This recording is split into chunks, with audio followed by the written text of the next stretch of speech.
Breaking చూస్తున్నాం. HILT ద్వారా భారీ కుంభకోణం జరిగే అవకాశం ఉందని తెలంగాణ భారతీయ జనతా పార్టీ చీఫ్ రామచంద్రరావు ఆరోపించారు.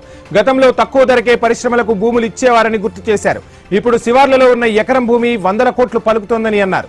9,000కు పైగా ఎకరాలను రియల్ ఎస్టేట్ గా మార్చాలని చూస్తున్నారని ఆరోపించారు. హిల్ట్ పాలసీ పేరుతో ప్రభుత్వం స్కామ్ చేస్తుందని గవర్నర్ కు భారతీయ జనతా పార్టీ నేతలు ఫిర్యాదు చేశారు.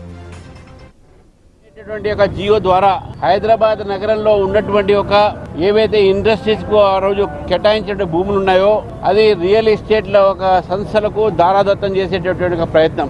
దాదాపు 9,000 ఎకరాల పైగా ఒక రియల్ ఎస్టేట్ కింద మార్చి లక్షలాది కోట్లాది రూపాయలు ఈ రోజు ప్రభుత్వము కుంభకోణం జరిగేటటువంటి అవకాశాన్ని ఇవ్వడం జరుగుతా ఉంది. ఈ సందర్భంగా హిల్ట్ అనేటటువంటి పాలసీ ఏది ఉందో దీని ద్వారా ప్రభుత్వం ఒక ఖజానా నింపడానికి చేస్తున్నటువంటి నేపథ్యంలో ఈ భూములన్నీ కూడా అనేక సంవత్సరాల క్రితము ఇండస్ట్రీస్ అలాట్ అయినాయి.